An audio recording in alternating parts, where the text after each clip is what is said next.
The Harmonia station had been designed as proof that the galaxy had finally learned to cooperate.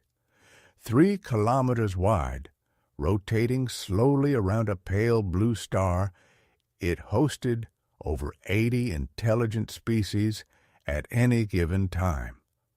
Separate atmospheric rings allowed methane breathers, oxygen species, ammonia-based life forms, and energy-adapted organisms to exist side by side without risk. Everything was calculated, everything was controlled, everything worked until it didn't. The first warning wasn't an alarm, it was silence. Dr. Elias Ward noticed it immediately. Medical Bay 7 was never quiet. Translators hummed, environmental stabilizers pulsed softly, and diagnostic panels whispered constant streams of data. But suddenly, the background rhythm of the station vanished, replaced by a low, uneasy stillness. Ward looked up from his tablet. "That's not good," he muttered. A second later, the alarms arrived. Not one signal. Hundreds. Lights shifted from calm white to flashing amber as the station AI spoke across every channel. Structural incident detected. Atmospheric containment failure across multiple sectors. Medical response teams report immediately. Around him, alien physicians froze, not from fear, from confusion. Each medical team on Harmonia Station specialized in its own species. The Valari doctors monitored crystalline neural harmonics. The Keth biologists worked with ammonia circulation systems. The Orun caretakers managed collective metabolic networks. They were experts, but only within narrow boundaries. A holographic display burst open in the center of the room, showing station schematics rapidly turning red. Atmospheric rings were bleeding into one another, temperature zones collapsing, chemical balances destabilizing. Species designed for entirely different environments were suddenly breathing the wrong air, absorbing incompatible particles, or losing the precise conditions their bodies required to function. Patients began arriving within minutes, not injured, not burned, just failing. One Valari scientist lay motionless as its crystalline body dimmed unevenly, internal resonance fluctuating wildly.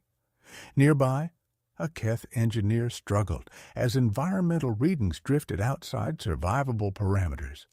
Across the room, an Orun cluster lost synchronization, individual units moving out of rhythm with one another. Alien doctors rushed between beds, scanning frantically and stopping, again and again, stopping. "I do not understand this biology," one physician said through a translator. "Our treatments are incompatible," said another. "We require species-certified equipment." Ward watched the hesitation spread faster than the emergency itself. Protocols demanded certainty, and certainty didn't exist anymore. He stood, rolling his shoulders once, calmly. "Okay," he said quietly. "So protocols are useless." No one answered. A Valari doctor turned toward him, facets flickering in agitation. "You are human medical staff," it said. "You are assigned only to oxygen-compatible species." Ward nodded. That was true 5 minutes ago. Another alarm sounded, louder this time. Environmental stability dropped another 5%. Across the bay, a patient monitor flatlined into warning tones, not death, just systemic shutdown approaching. The alien physicians hesitated again, waiting for correct procedures. approved tools, proper authorization. Ward didn't wait. He walked to the nearest bed and studied the readings. Different chemistry, unknown physiology, no matching database. He exhaled slowly. "All right," he murmured. "Let's figure you out." He adjusted environmental controls manually, lowering vibration levels instead of changing atmosphere composition. Then he repositioned nearby equipment to stabilize energy output rather than biochemical input. The monitor tone slowed, not fixed, but stabilizing. Behind him, several doctors stared. "That treatment is not validated," one said. Ward didn't look up. "Neither is letting them crash," he replied. Another alert echoed through the station. Medical capacity exceeded. Casualties projected. For the first time, uncertainty crept into the alien voices. "You are guessing," the Valari physician said. Ward finally glanced back, calm and almost puzzled. "No," he said, "I'm observing." Across the medical bay, more patients arrived. Dozens now, all different, all incompatible with standard treatment. The galaxy's greatest medical station had encountered a problem its perfect systems couldn't solve. Too many species, too many variables, no universal answer.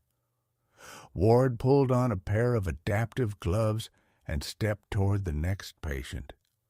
"All right," he said to no one in particular. "New rule." The nearby doctors leaned closer despite themselves. "If we don't know how to treat them," the human medic said, already adjusting another failing system, "we learn fast." Outside the station windows, Harmonia slowly rotated, beautiful, damaged, and running out of time. And inside Medical Base 7, the only doctor not waiting for permission began rewriting medicine one patient at a time. Medical Base 7 stopped feeling like a hospital. It became a problem no one knew how to solve. Patients filled every available space, diagnostic platforms, transport cradles, even temporary field units normally used only during evacuation drills. Environmental readings fluctuated constantly as the station struggled to maintain dozens of incompatible life support conditions at once. Every few seconds, another alert chimed. Atmospheric instability increasing. Cross-species biological stress detected. Alien physicians moved quickly, but uncertainty slowed every action. Before touching a patient, they checked databases. Before adjusting equipment, they searched for authorization, and every search returned the same result. No protocol available. Dr. Elias Ward moved differently. He didn't rush. He observed. At the center of the bay lay a Keth engineer, an ammonia-breathing species whose biology depended on precise chemical balance. The station's mixed atmosphere wasn't lethal yet, but the readings showed rapid systemic destabilization. 3 Keth specialists stood nearby, their translator emitting overlapping tones of concern. "The environmental ratio is incorrect," one said. "We require a sealed ammonia chamber," another added. "That equipment is located in Sector 12, the third finished. Sector 12 had already been sealed off after the accident. Estimated retrieval time, unknown. Estimated patient tolerance, minimal."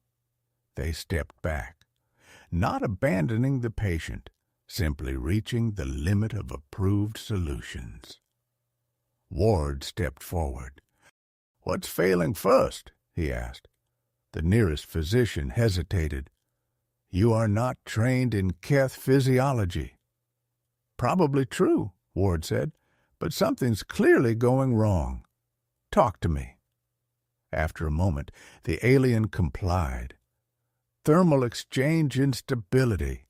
Internal processes slowing." Ward nodded slowly, eyes moving between monitors. "Not poison," he murmured. "Not structural damage. Just energy loss." He scanned the surrounding equipment, then turned toward a portable climate regulator sitting unused against the wall. "That device is for oxygen species recovery," one doctor warned. "Yeah," Ward said, already moving it closer. "But temperature control is temperature control." He adjusted the output carefully, not changing atmospheric chemistry, only stabilizing thermal gradients around the patient. The monitors flickered, numbers fluctuated, then steadied slightly. The Keth physicians leaned forward. "That should not affect metabolic balance," one said. Ward shrugged lightly. "Maybe not directly." He adjusted the regulator again, narrowing the stabilization field. "Sometimes," he added, "you don't fix the system. You reduce the stress until the body fixes itself." The warning tones softened. Not cured, but no longer escalating. For several seconds, no one spoke. The translator finally broke the silence. "Patient condition stabilizing." All three Keth doctors turned toward Ward at once. "That outcome is statistically improbable." Ward gave a small smile. "Welcome to emergency medicine." Across the room, another alert sounded, sharper this time. An Orun collective unit had begun losing synchronization. Individual members moved out of rhythm, their shared neural pattern fragmenting. According to station records, desynchronization always required specialized collective chambers.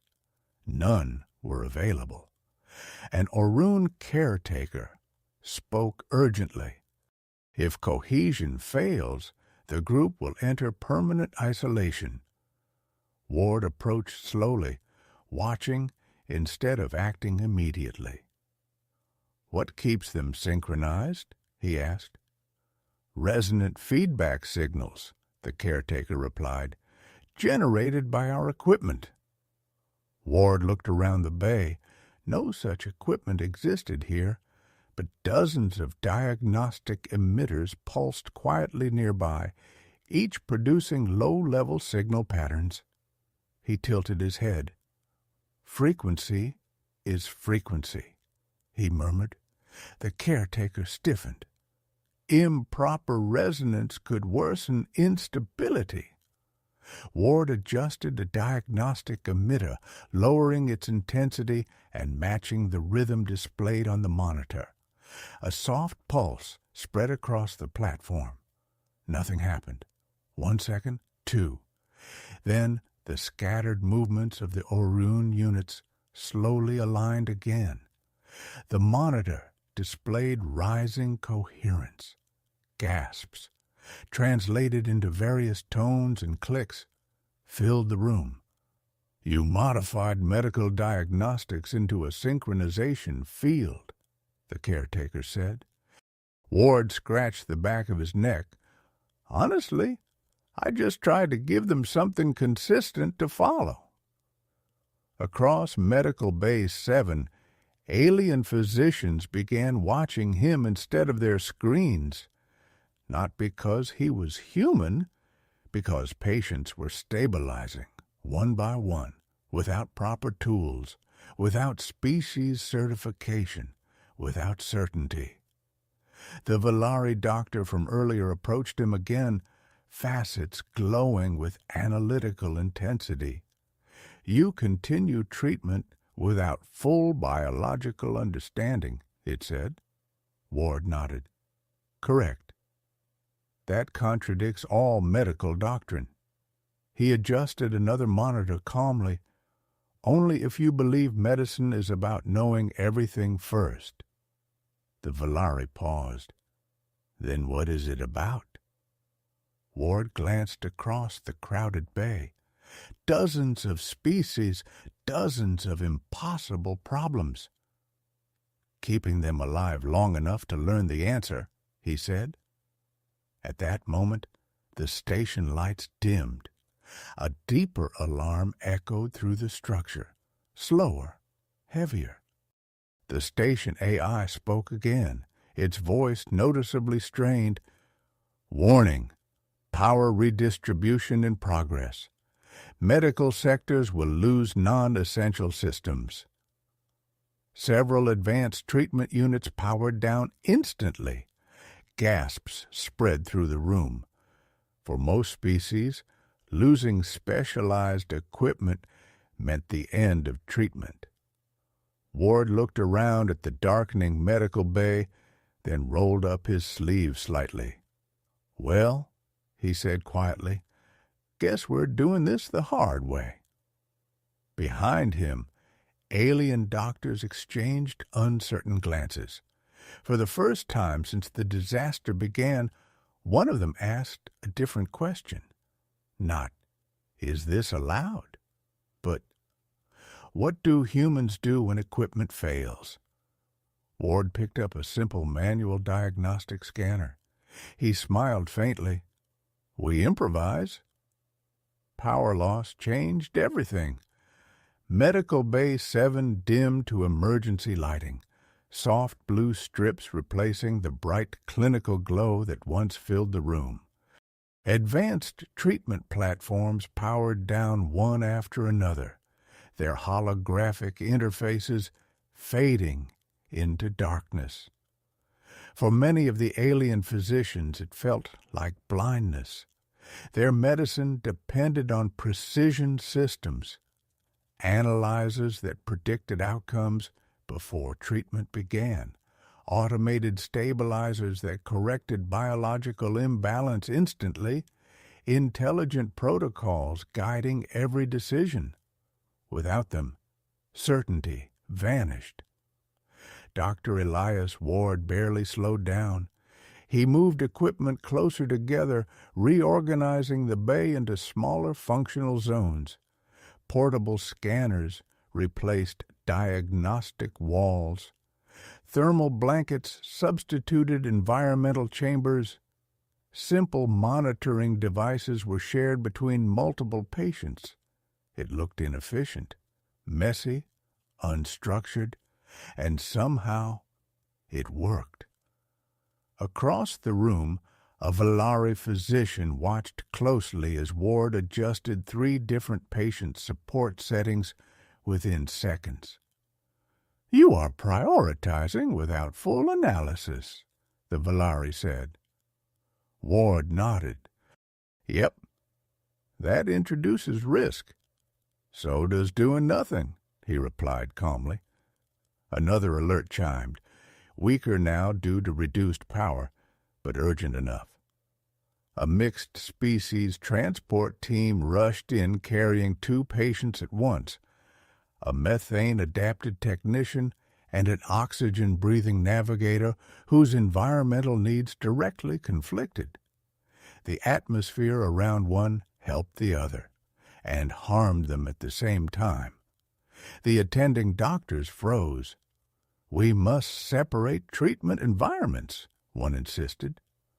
Isolation chambers are offline, another replied. They looked at Ward, not officially asking, but waiting. Ward studied both monitors, then glanced at the failing environmental regulator above them. Okay, he said quietly. We can't make perfect conditions. He repositioned the bed slightly apart, then angled a portable airflow unit between them, creating a slow gradient rather than a fixed atmosphere. The readings fluctuated, unstable but survivable for both. "You are creating an imperfect compromise," the Valari observed. Ward gave a small shrug. "Perfect isn't available today." The methane technician's readings steadied first. Moments later, the navigator stabilized as well. Around the bay, alien doctors exchanged looks. Not confusion this time, but realization. The human wasn't solving problems completely. He was preventing them from becoming fatal. A young Orun caretaker approached cautiously. "Human doctor, your methods lack procedural structure. How do you determine actions?" Ward paused, considering the question. "Pattern recognition," he said finally. "You watch enough patients, you start noticing what matters most." The caretaker tilted its head. "Your database access is limited." Ward smiled faintly. "Not that kind of pattern." He tapped the side of his head. "Experience." Across the bay, another system failed. Environmental harmonics for the Valari patients dropped suddenly, causing resonance instability. Their crystalline bodies dimmed irregularly. Valari physicians reacted immediately, but hesitated again when their harmonic stabilizer refused to power on. "No resonance generator available," one announced. Ward looked toward a row of inactive communication panels lining the wall. He walked over and powered one manually, using emergency reserves. A low vibration filled the air, barely audible.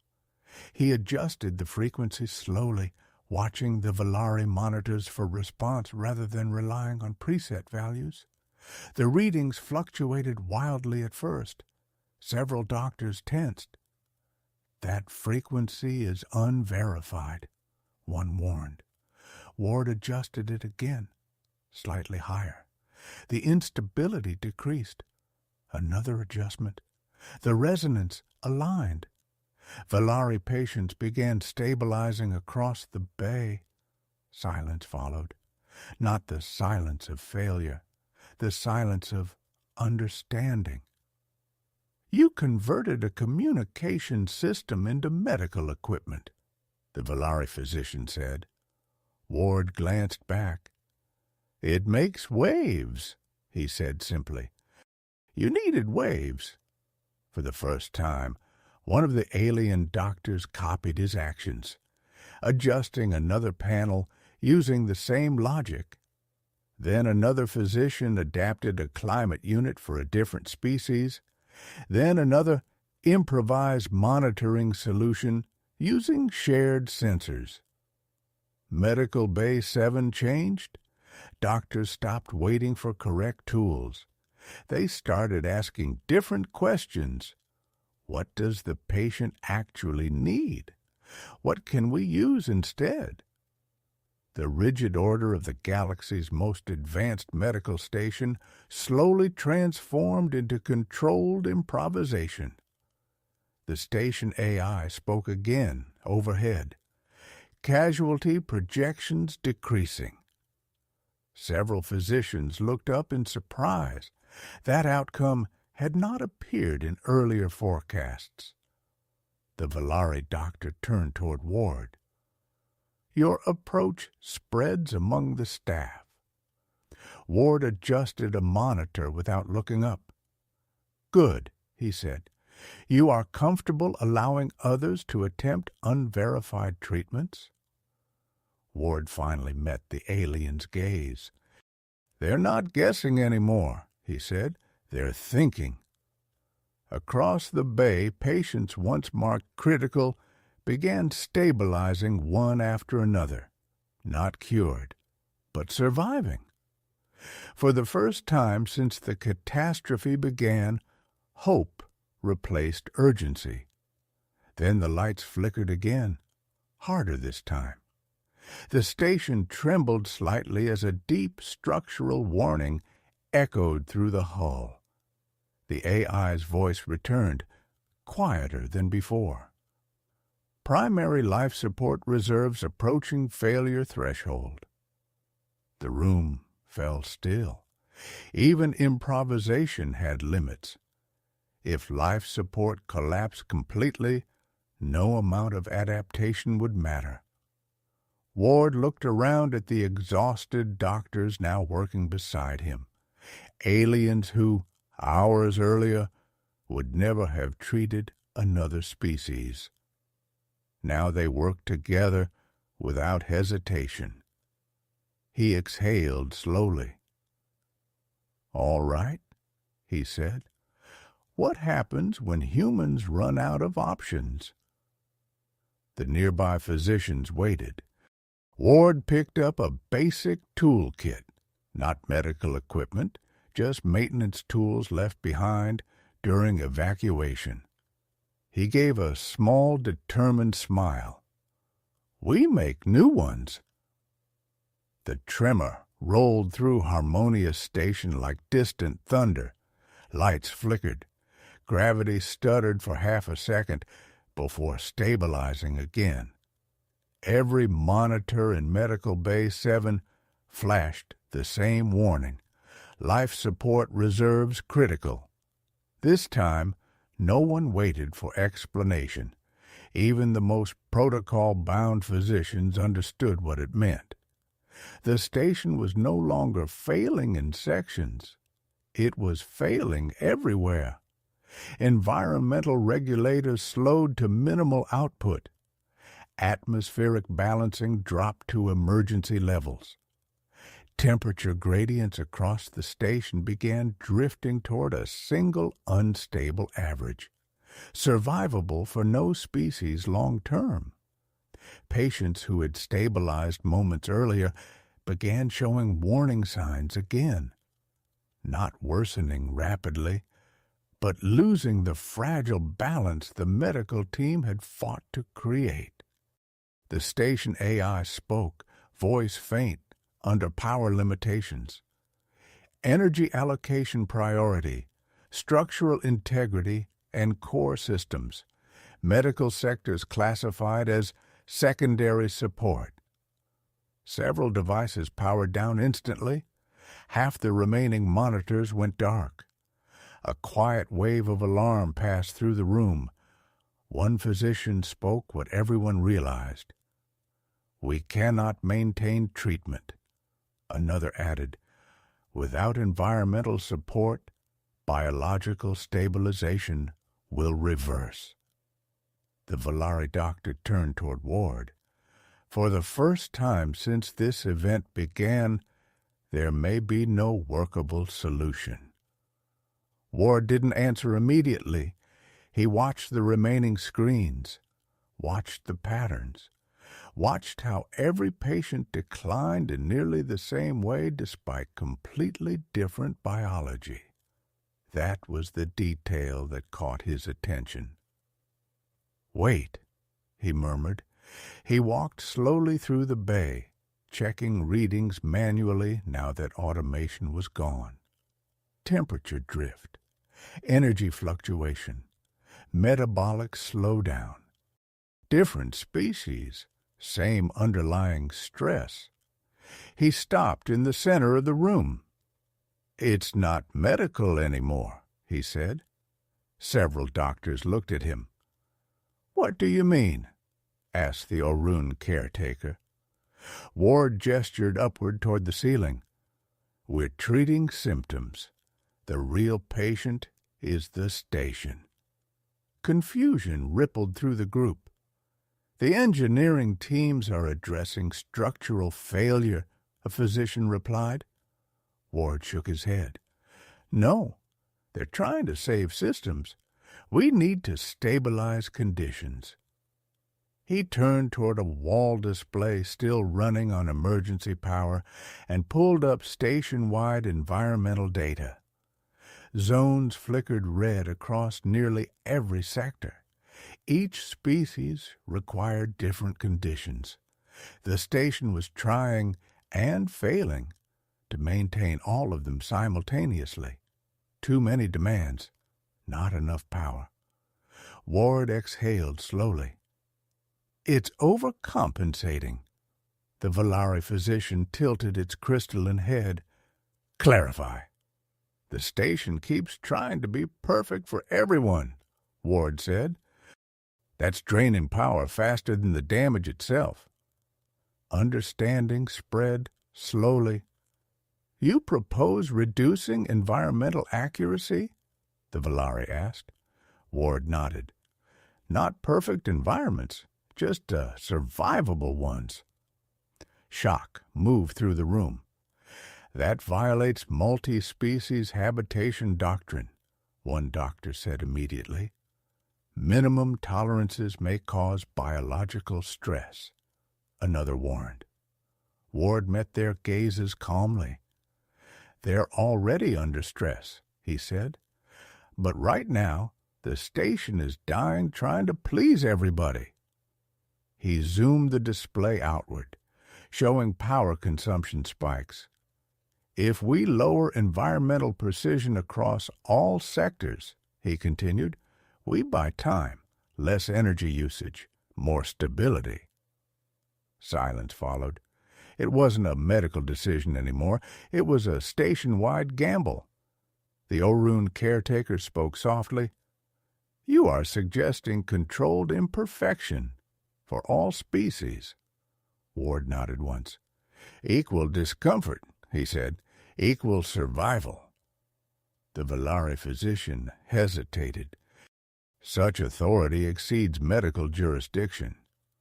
Ward gave a tired half-smile. Yeah, humans run into that problem a lot.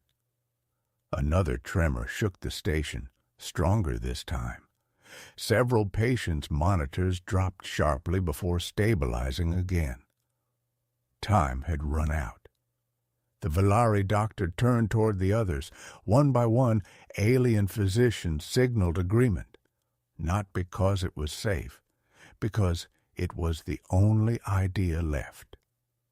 The Valari activated the emergency command channel. This is Medical Bay 7, it transmitted. We recommend immediate transition to survival range environmental standards across all habitats. A long pause followed. Then the station AI responded. Proposal contradicts optimal species requirements. Ward stepped closer to the console. Yeah, he said calmly, but optimal isn't keeping anyone alive right now. Another pause, longer, processing under limited power. Finally, probability analysis updated, survival projections increasing. Across the station, systems shifted. Atmospheric regulators slowed but stabilized. Temperature zones merged into broader ranges. Energy consumption dropped sharply. In Medical Bay 7, warning tones softened. One by one, patient readings stopped declining. Not ideal, not comfortable, but stable. A quiet realization spread through the room. They hadn't saved individuals. They had stabilized the entire environment. The Valari physician turned toward Ward, facets glowing softly. You chose survival over perfection. Ward leaned against a console, exhausted but calm. Perfection's a luxury, he said. Survival's the job. For several minutes, nothing catastrophic happened. No new alarms, no escalating failures, just steady, imperfect balance. Then the AI spoke again, and this time its tone carried something new, almost curiosity. Medical Bay 7, casualty projections now minimal. Around the room, alien doctors slowly returned to work, calmer now, more confident, adapting conditions instead of fighting them. The Orun caretaker watched Ward quietly. In our records, it said, Humans are classified as biologically average." Ward chuckled softly. "Yeah, we hear that a lot." The caretaker tilted its head. "Your methods are not average." Ward picked up another scanner and moved toward the next patient. "We just practice surviving bad situations," he replied. Outside the station windows, the damaged structure continued its slow orbit, no longer collapsing, but not yet safe. Inside Medical Bay 7, the crisis had changed. They were no longer losing, but the hardest part was still coming, because stabilization was not the same as recovery, and the station had only bought time. For the first time since the catastrophe began, Harmonia Station was quiet again, not peaceful, just stable. Emergency lighting still bathed the corridors in soft blue tones, and many systems remained offline, but the endless cascade of alarms had stopped. Monitors displayed steady lines instead of warnings. Patients rested under carefully balanced conditions that were imperfect for everyone, yet survivable for all. Medical Bay 7 no longer felt like a disaster zone. It felt like a workshop. Alien physicians moved between patients carrying improvised tools, adjusting shared devices, and discussing solutions openly instead of searching for authorization. Specialists who once treated only their own species now worked side by side, comparing observations. Medicine had become collaborative, and at the center of it all, Dr. Elias Ward quietly replaced a worn power cell in a portable scanner. The Valari physician approached him again. Its crystalline surface reflected the dim light in slow pulses, a sign Ward had learned meant deep thought.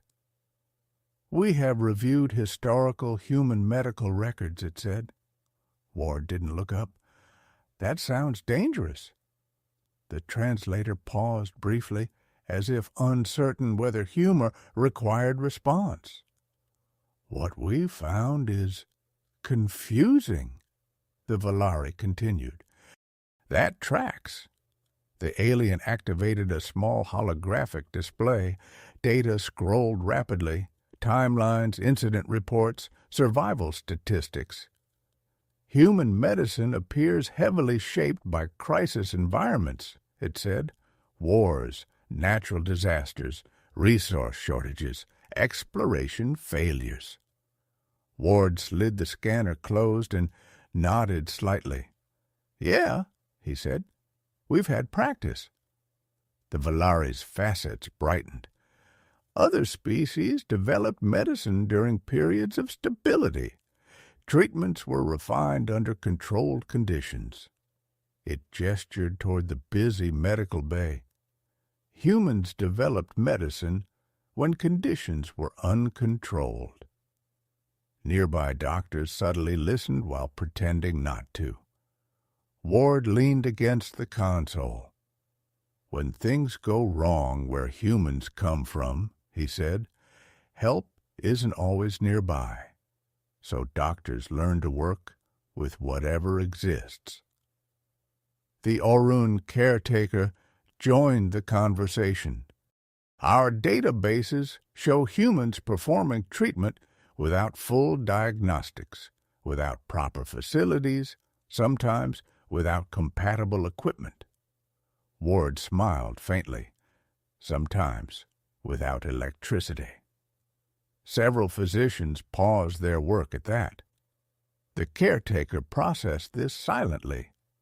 "You train for uncertainty." Ward shook his head gently. "We train knowing certainty won't last." Across the bay, a young Keth physician carefully adjusted a shared environmental unit, copying a technique Ward had used earlier. the patient stabilized, and the physician emitted a soft tone of success. The Valari observed the moment. "Your methods are spreading beyond imitation," it said. "They are becoming understanding." Ward watched the team work together. "That's the goal," he replied. The Valari hesitated before asking its next question. "Human doctor, were you not afraid to treat unknown species?" Ward considered that. "Of course I was," he said simply. Several nearby doctors turned toward him in surprise. "But fear doesn't help the patient," he continued. "So you focus on what you can understand. Patterns, reactions, balance." He gestured around the room. "Life's different everywhere, but stress, energy loss, instability, those are universal problems." The Orun caretaker's voice softened. "You treat principles rather than species." Ward nodded. "Exactly." At that moment, the station AI activated overhead speakers again. Its voice sounded clearer now. Power levels recovering. "System stabilization progressing. External rescue fleet's estimated arrival 9 hours. A wave of relief moved through the medical staff. They had made it. Not permanently safe, but safe enough. The AI continued. "Medical analysis update. Survival rate exceeds initial projections by 63%. Several physicians exchanged astonished looks. That outcome had once been considered impossible. The Valari physician turned back to Ward. "In galactic records, humans are categorized as adaptable but biologically unremarkable." Ward chuckled quietly. "Also sounds familiar." The Valari's facets glowed brighter. "We believe that classification is incorrect." Ward raised an eyebrow. "Oh?" The alien paused, choosing its words carefully. "Humans do not specialize in perfect solutions." It looked around Medical Bay 7, at improvised equipment, shared tools, and multi-species teams working in harmony. "You specialize in continuing when perfect solutions fail." Ward didn't answer immediately. He simply watched a room full of beings who, hours earlier, had been strangers to one another, now saving lives together using ideas none of them would have attempted alone. Finally, he shrugged lightly. "Where I come from," he said, "that's just called doing your job." Outside, distant repair drones began moving along the station's hull, tiny lights against the darkness of space. Rescue was coming. But the crisis had already changed something far larger than one station, because across dozens of species, one realization had taken root. Human medicine was not advanced because of technology. It was advanced because humans expected things to go wrong and learned how to help anyway. And the galaxy was only beginning to understand what that meant. Rescue ships arrived 9 hours later.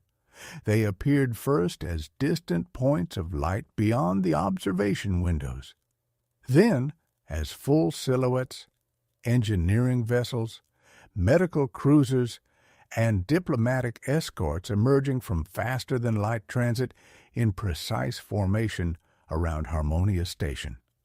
Across the station, exhausted crews paused to watch.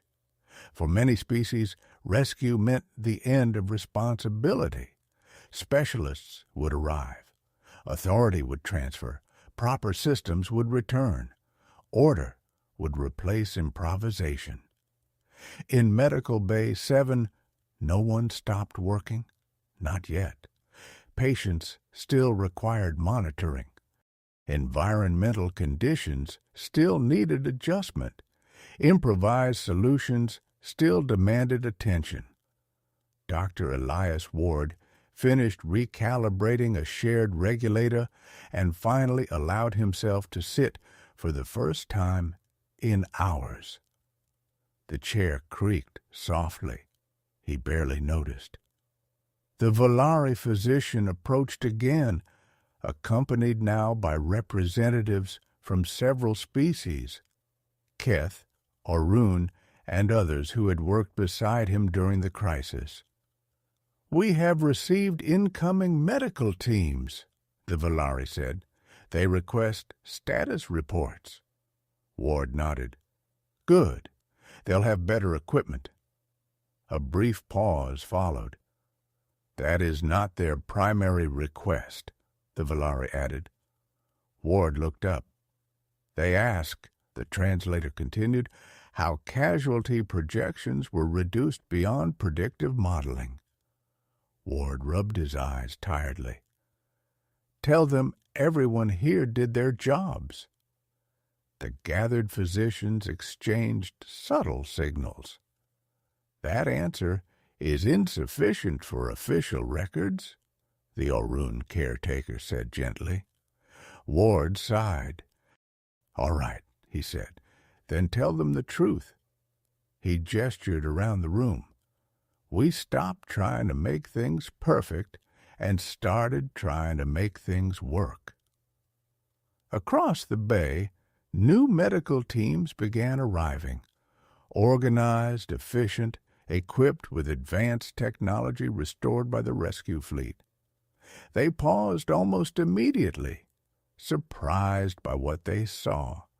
Improvised equipment functioning smoothly, mixed species treatment groups, patients stable in shared environments once considered medically incompatible. One arriving commander spoke quietly to the Volari physician. "This configuration violates multiple interspecies medical doctrines." The Volari replied calmly. "Yes." A pause. "And yet it succeeded." Ward stood and stretched carefully, muscles stiff from hours of constant movement. The station AI activated overhead once more. Its voice had fully stabilized now, clear, composed. "Emergency phase concluded. Survival outcome classified as exceptional.